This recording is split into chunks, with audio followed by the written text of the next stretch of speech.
Hello, everyone, and welcome to what is the first session of the Rural Assembly Everywhere gathering. We're getting together virtually, which is not always as best as we would like. I wish even Autumn in this conversation that we're about to have. It's funny that we are in the same state and cross. I could probably drive to see you right now, but also in the midst of so much land geography and distance, what a gift also to spend these next few sessions and hours all together in as a reminder that we actually are not so close. And hopefully, Autumn, actually after this conversation, maybe you will let me drive on over to come see you. Oh, absolutely. So with that, welcome everybody tuning in. Even though it is virtual, I hope this session is a reminder that we are leaning in close and are in community with one another. And I'm so grateful to have the opportunity to open up what is one of my favorite gatherings. One of the few virtual gatherings that really do make you feel like you are close and connected and as close as an in-person connection can be. So thanks to the organizers for putting this on and for the chance for us to gather together and have this conversation tonight. I'll start maybe first just with my introduction, and then I want to offer it over to my newly met friend, Autumn, to kind of share a little bit about how you come into this nurturing, thriving communities conversation. But for those tuning in, hello, my name is Benya Kraus. I call home a mix of Wasika, Minnesota and Bangkok, Thailand, currently calling in from South Central Minnesota. My family has farmed here for the past 6 generations. And a little interesting fact about southern Minnesota and where we farm actually around the same time that they arrived was also the biggest mass execution of the Dakota people, biggest mass execution in our nation's history. So I also am joining on Dakota land of the Wahpetunwan people, and I share that as a part of my introduction, and also where I hope our conversation can go too, of how we define community and belonging to place, and how do we share places together, and all the sweet, beautiful, kind of messy histories that we carry with us and into present and future too. So, with that, Wasika is a native word for land of very fertile soil. And it is out of this soil that I grew and owe so much of who I am to the generations of people who steward this land and have shaped me. I have since returned back after launching and building an organization that supports other leaders in returning back to their hometowns and public service fellowships. So that's a little bit of what brings me into this space, now thinking about how we bring resources so that future generations can also come back and live and grow in these places too. So hello, Benya, calling in from southern Minnesota. And I'll pass it over to you, Autumn, to share us a little bit about where you are calling in from, where you call home, on kind of a little bit of the other side of Minnesota, and if you can take us there and what brought you to your community. Absolutely. So in English, my name is Autumn Cavender. I am Wahpetunwan Dakota, actually, from the Upper Sioux Reservation in southwestern Minnesota, or we call it Pejuta Zizik Api Mokoche, or the land where they dig for the yellow medicine. And it's kind of interesting that you bring that up. I had relatives who fought in the War of 1862 that ended up with the mass execution of the 38 condemned men in Mankato. And yeah, I live out here near my home community with my partner, my 2 beautiful baby boys, my crazy German Shepherd dog who thinks that she should be able to live on the couch and in my lap all of the time, which all 70 pounds of her. I'm an artist. I'm a writer, and I'm a longtime community activist, decolonization activist, language revitalization, cultural revitalization, specialist. But kind of like my main gig, what I'm mostly known for is as a home birth midwife, and as somebody who works and specializes in the revitalization of Indigenous birth practices. And so that's that's kind of a little bit about me and about my home and where I come from. Thank you all so much for having me and giving me a space and a chance to talk to y'all. I appreciate it. As you were introducing yourself, there's like a piece of like, I was like, wow. And how is it that, 6 generations later, like we come to be where, we are now like in conversation together, still on, the similar lands, right? But now with like so much different other context, like how are we brought together? And so, yeah, just noting first, just like what a gift. I so one of the things I really wanted to talk to you about is you mentioned you're an expert in learner in Indigenous birthing practice, and as we kick off this theme of nurturing thriving communities, I look to often that the very first nurturer of all of our lives are the wombs that we came out of, belong to. So I'm curious, what have you seen as someone who is so close to the birthing process, of that has surprised you, helped you kind of think of your own life, Oh, maybe in different ways of loaded question. yeah. What can we learn Very about birthing? loaded question. Holy cow. Let's get right off the bat here. Well, one of the things that I think everyone needs to understand about midwives, about birth workers in general, but midwives in particular, is that we are nerds, like complete, utter nerds about birth and about the entire perinatal period. And we can talk about this one topic ad nauseum. Every single other presentation that we give, even if it's about a completely different topic, it's somehow going to involve and reincorporate a ton of metaphors around birth. And I think because it's one of the things that, particularly from an Indigenous and a Dakota perspective, birth is one of the few original ceremonies.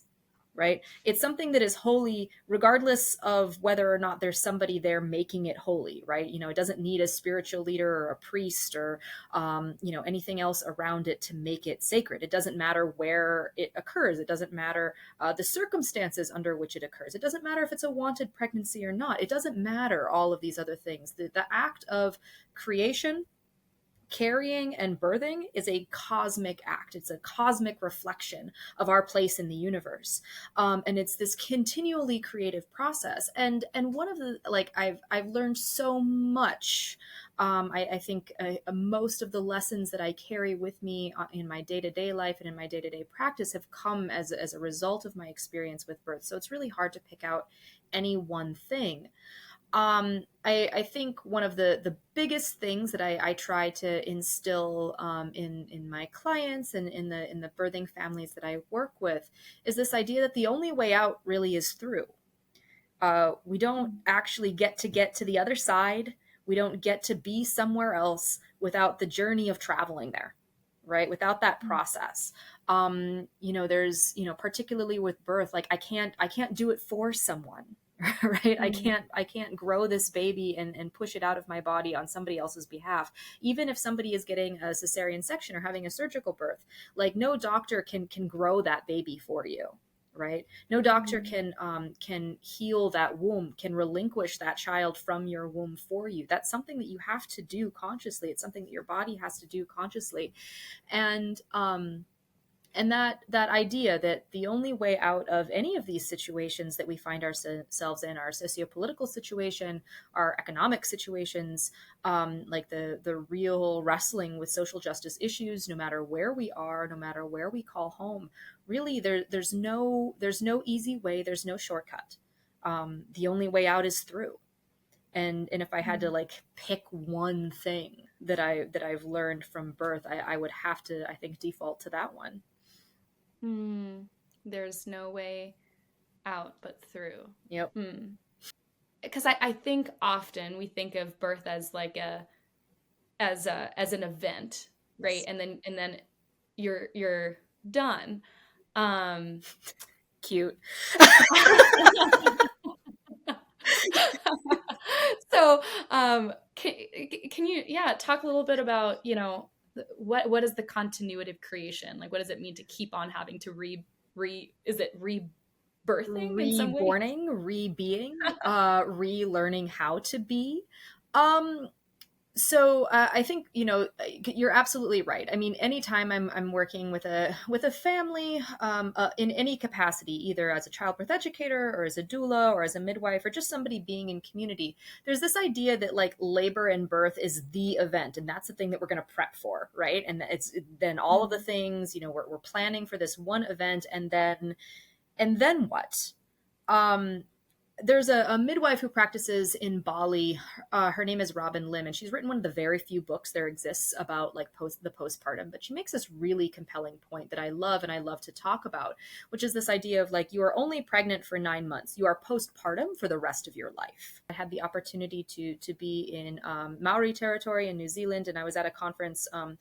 A really amazing conference called the Indigenous Methodologies Conference, and somebody was talking about tattooing, or how they say in their language, moko, and that moko are like the carrying of your experience. And tattooing has a very prominent history in many cultures around the world, but it's this idea of carrying your experiences with you.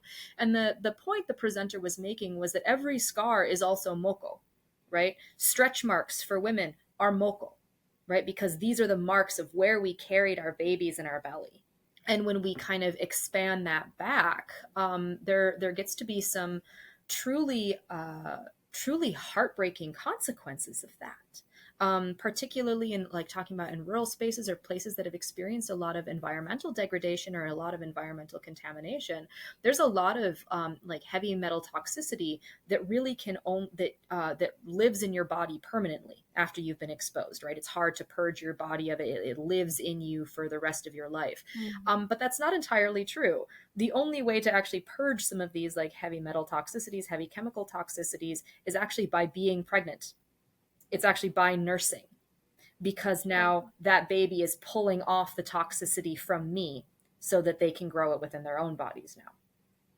Right. And so Mhm. when we talk about the intergenerational consequences of particular actions, the intergenerational consequences of environmental contamination, like we're not just talking about handing it down to our children in like a broader global physical sense, right, of like inheriting the world. We're talking about passing it on through our very bodies, right?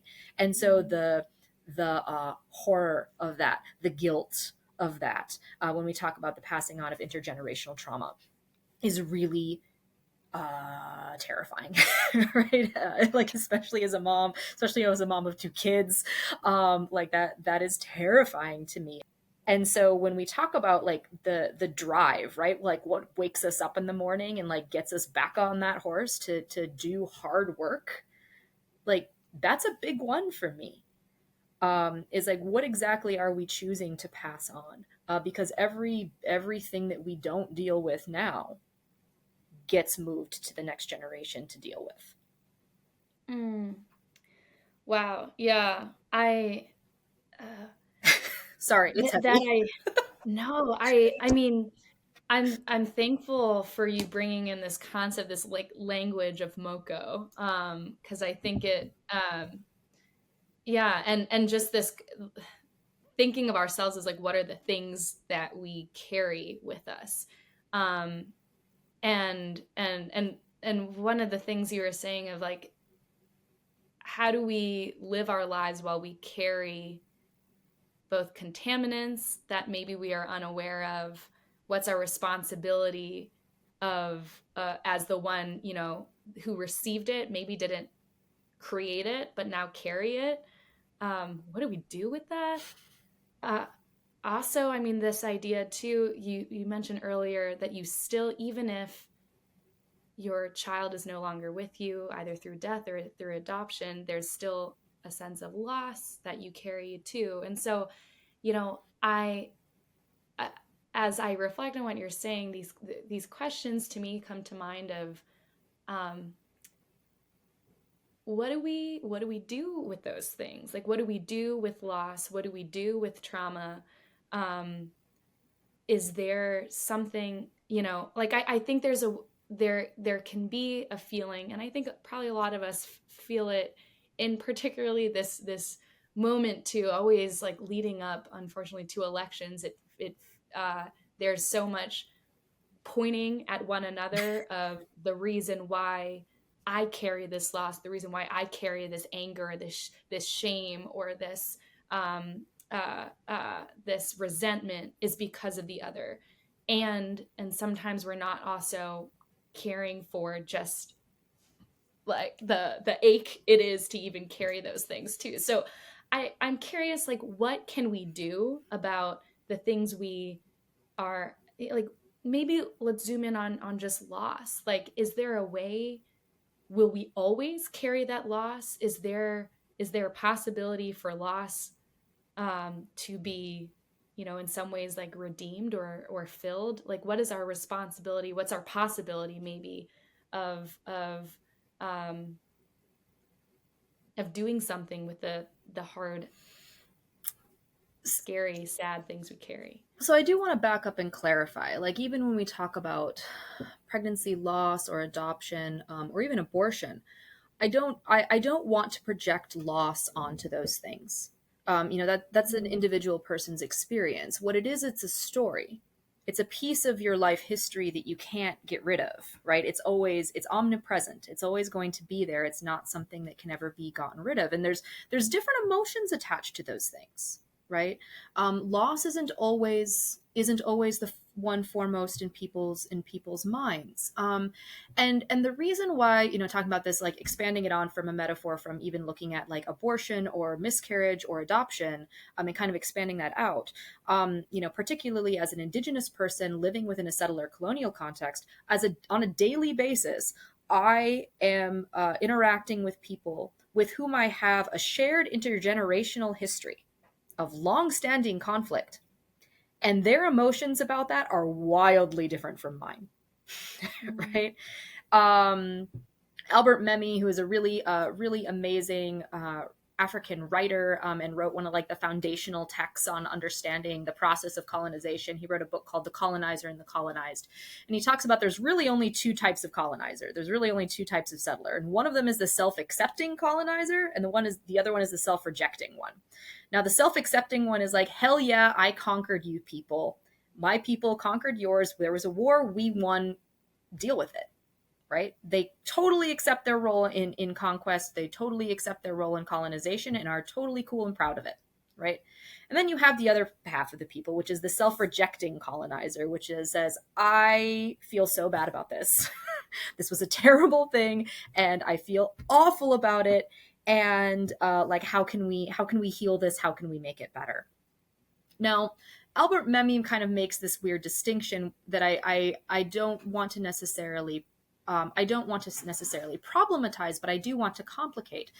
One of his underlying premises is that in neither case, for either the self-accepting or the self-rejecting colonizer, are either one actually willing to renounce the privileges of colonization. The first one doesn't care and doesn't care to. And the second one, what they want is redemption. What they want is absolution, but they don't actually want to end the settler colonial state. Right. Mm-hmm. And so through my various activism and working with particularly non-native populations is like, force me to create a third column. Right? Force me to create a column of people engaged in settler colonialism who actively acknowledge that this is an exploitative system, who are not okay with how that exploitative system functions, and who are actively willing to end it, even if it means the relinquishing of their own colonial privilege.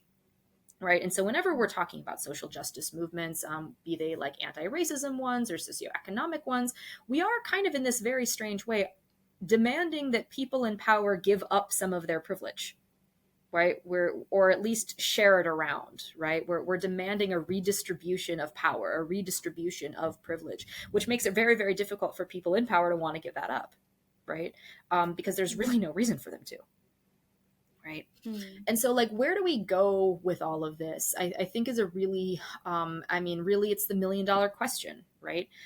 Because no matter how Autumn, as a Dakota as a Dakota woman, like living in exile on my own territory, no matter how I personally feel about that, the hard, cold reality of it is that I'm surrounded by people on sixth generation farmsteads.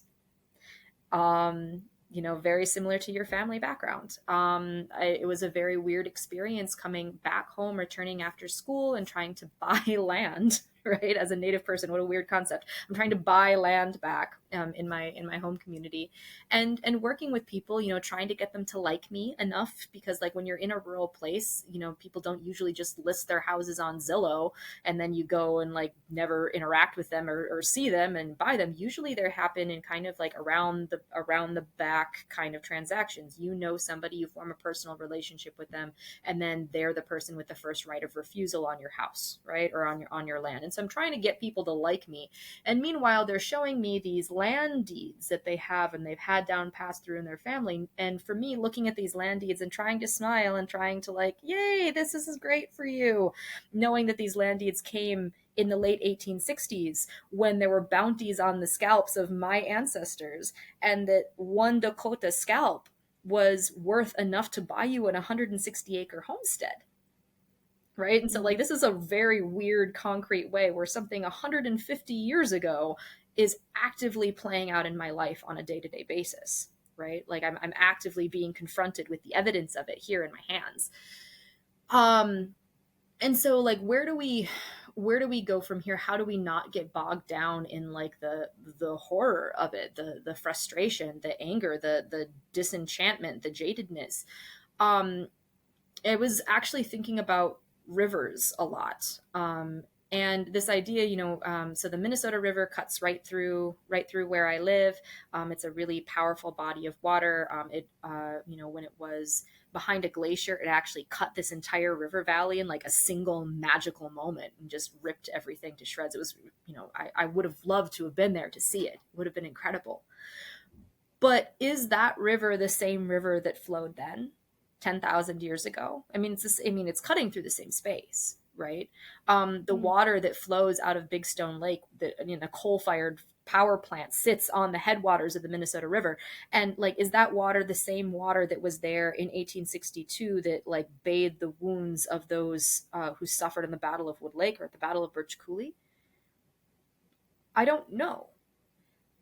It's still, though, a body of water that carries that intergenerational legacy, that story, right? The water itself on a molecular level may be very different. It may not be the same, right? It eventually joins with the Mississippi and flows down to the Gulf of Mexico and is returned to us, from the one world ocean, mostly through storms coming up on the Pacific, right? So I don't even know if any of the water molecules are the same that were there then or that will continue to be there now. But I think it's this idea of constancy, that the identity is still the same, at least from a human perspective, even if on a very base level it has fundamentally changed. And so I think, talking about this idea of life and life as ceremony and the continuance of life as ceremony, this idea that life lusts after itself, it is in love with itself, and it wants to continue and it wants to move forward. And no matter like the harsh reality of it is that we may be doing everything we can as a collective whole as humans to like impede that process right now, but that life somewhere out there in the great milieu of the universe will not be stopped by something as small as our actions, right? Life itself is too mighty for that. It's too grand. And I think in general, as a society, we put a lot of value on big things. We want the big accomplishment. We want the big victory. We want this like huge, grandiose thing, the biggest statue, the best-selling book, like all of these things. But I think every single one of us would, if we really had to sit down and think about it, the things that make life worth living are that hot cup of tea in the morning, and like the hug that we get from our loved ones, and seeing the sun rise. It's the glory of the small things. And like those little things, the day-to-day things, are sometimes the things that bog us down the most, but they're also the things that make life worth living really at the end, and make life worth fighting for, right? It's hard, they even talk about it when learning about when learning about any kind of like terrible thing that's happened in history. It doesn't matter that 6 million people were killed about this. We care about one person's story, right? Because it's relatable, because it's tangible, it's something we can hold in our hand, right? It's what makes the story of Anne Frank so powerful, and why everyone has to read Anne Frank growing up, is because this is the window, right, to the humanizing the experience of the Holocaust and World War II. And so likewise, I think it's just kind of important of like where we go with this, where we go with these feelings of loss, or feeling like we're caught up in things that weren't of our making, is this idea that it is the small things, it's the relationships we have with each other. The love that I have for my friends that makes me want to be in a world where they are loved and accepted and allowed to exist, right? And so me fighting for that because I love that person, because I care about their relationship and I care about their safety and their happiness, right? Whatever identity they carry that makes them less desirable in the eyes of the powers that be, right? um and that, like, but also straight up, my answer can't be everybody else's, right? I talk about this with birth work a lot, because birth work is exhausting, y'all. Like, it's hard. You don't have days off.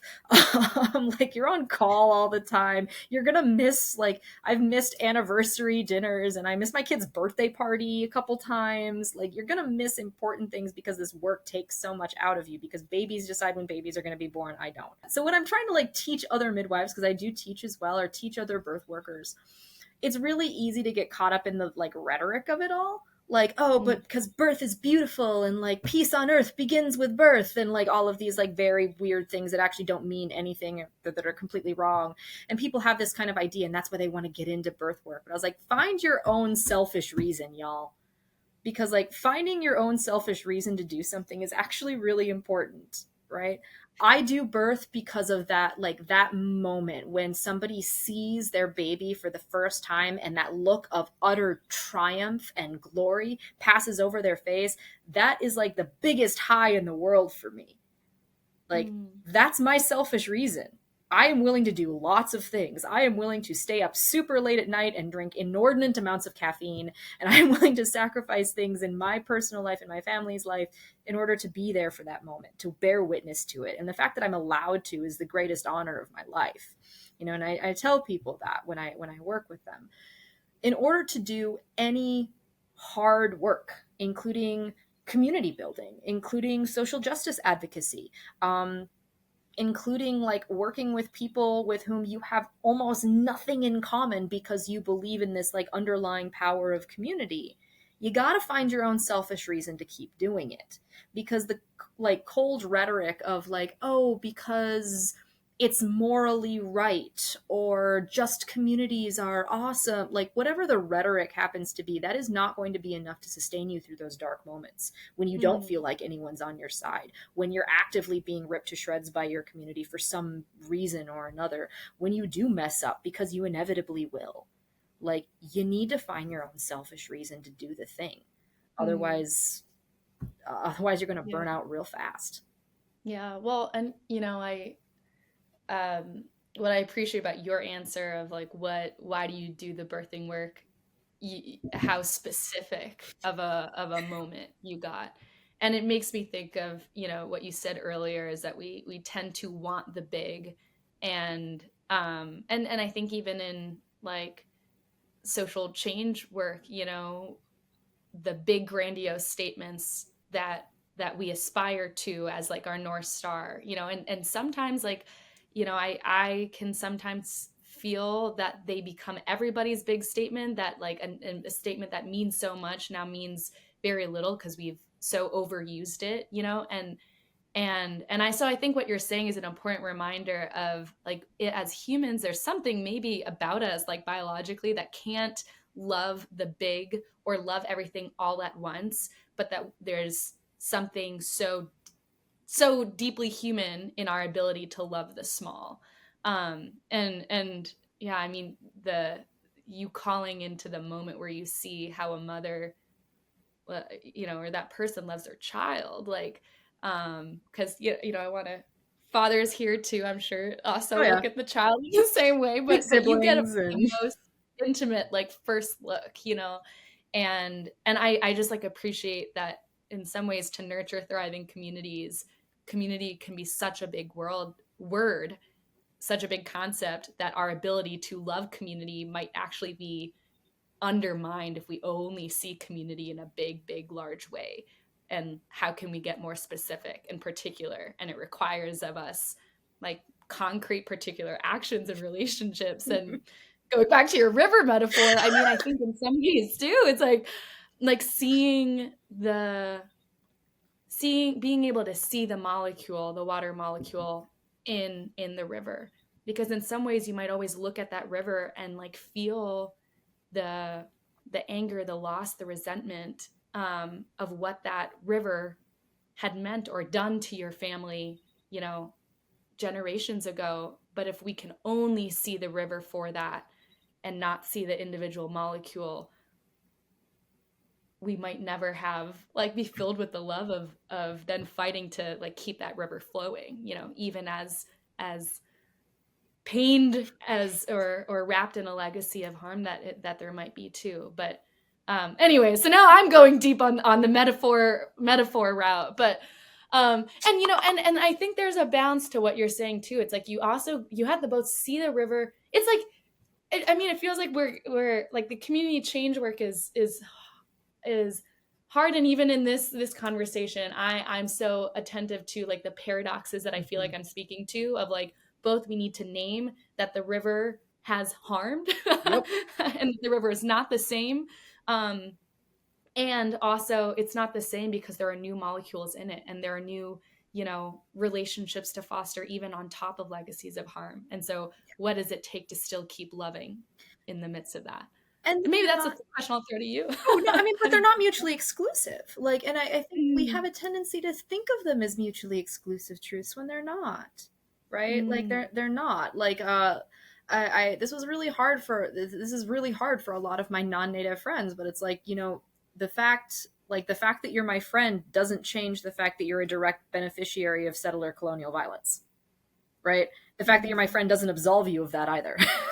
Right? Like mm, that's not a thing. yeah. Like those are truths that we have to hold simultaneously. They're hard truths that we have to hold simultaneously, but that doesn't mean that either one of them is less worth holding. Like, but what it requires is nuance. It requires a certain amount of like emotional energy and emotional maturity and emotional intelligence, and humility that many of us are not willing to actively engage with, because it sucks. Right? It's Mm, just like straight up hard. um so yeah, I mean, I don't know, I feel like anybody working for community building, particularly in rural spaces, this is a thing that we have to like really actively hold and be in conversation with. Like there's people with whom I do not see eye to eye about anything on, you know, when it comes to the socio-political situation in this country, around the world, spiritually, philosophically, really anything, right? But we both have in our minds what it means to be a good neighbor, and we can build a foundation from that. We can move forward from mm, that.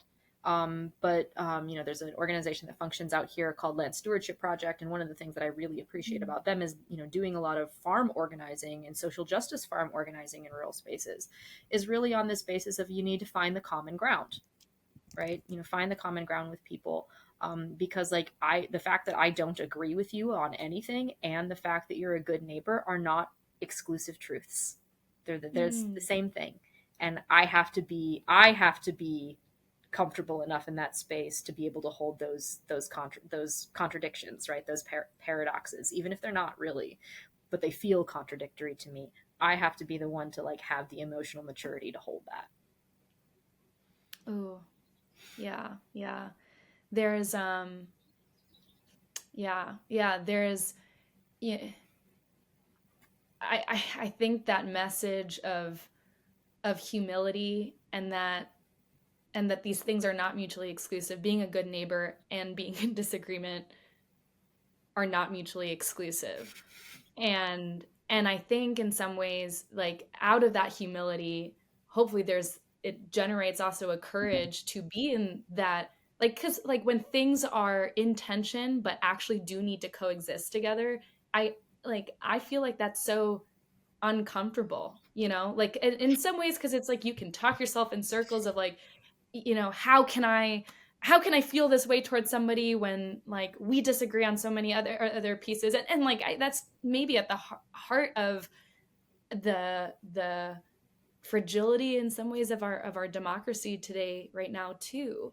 That I think there's a lot we can learn to and point to in our rural communities of like just by necessity of close proximity, like for our communities to make it to the next generation, like we have to have the ability and the courage to coexist in those tensions. Mm-hmm. um, and and it's like how our rural communities keep moving forward, but I would say also it's kind of like how our democracy has to move forward too.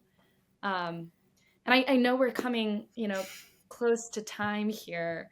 um, but I just want to say how grateful I am for all the rich metaphors you have blessed us with on this call. And you know, I'll there's yeah and just I think also the level of reflection, I feel like we were kind of randomly paired together, but I mean, like, even in this conversation on to reveal how much our families' histories are so interlocked as, you know, two people who are just meeting for the first time. You know, it reminds me, I visited the Traverse des Sioux historical treaty site a few weeks ago, and I'm embarrassed that it's taken me several years to come across it. But for those unfamiliar with this spot in Minnesota, it is where the treaty that was signed, you know, signed and in bad faith, you know, without full information revealed to the Dakota people there. It was the treaty that was signed that basically gave all the land to the settlers. And what was amazing about being at that treaty site is that Traverse des Sioux was an actual city. It was a trading site. It was a huge port. Today, if you go there to the treaty site, it is, you know, it's just covered in now like rewilded forest and prairie. And there is, you know, a river that runs through it that was the huge mega site for all the trades, and encounter between the settlers and the indigenous folks there when, you know, they were trading furs. And you go there now and it is quiet. It is like, you know, totally rewilded. And it just makes me think of your comment on uh, it is the same river and it's also totally different. Um, so maybe Autumn, as if you could close us off, maybe of just thinking, you know, Oh, how, sure. Um, yeah, how do we deal with the sameness and the difference, and what will it take to, um, I guess, like see the good, see the good, tend to the harm, right. and um, and deal with the messy in this time of building, nurturing, thriving communities. Well, you said something that I think is really important. I want to draw it out. And it's this idea of like like this being in this place of conflict with people who you otherwise love or are in community with. And it reminds me of something that a community organizer out where I live. Her name is Amy Bacigalupo. But one of the things that she says is that to be in community is to be in conflict.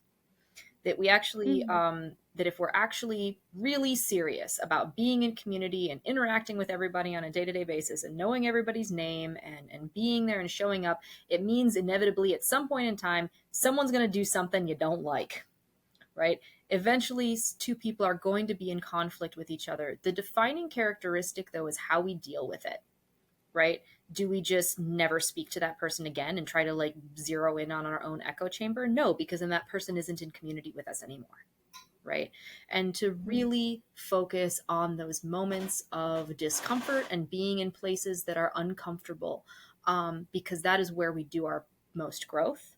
And that's where we do our most community building is by being in these places of extreme discomfort, but where we're all building towards the same thing, which is a healthier, happier, stronger, more functional, thriving community. mm. beautifully said and beautifully wrapped up. So thank you for joining me in this conversation. I feel like we only just scratched the surface, but and thanks for everyone tuning in too. So many nuggets of wisdom.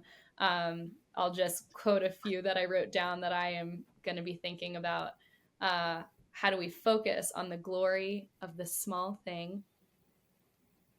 Life does not stop by our actions.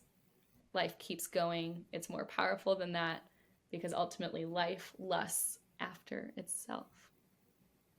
So thank you, Autumn, for pointing us towards the direction of new life, new birth, and how we can keep rebirthing and rebirthing our communities, and by doing that also needing to rebirth ourselves. So thank you, Autumn. And thank you so much for being willing to spend the time with me. I really appreciate it. And it's lovely to meet you, Benya.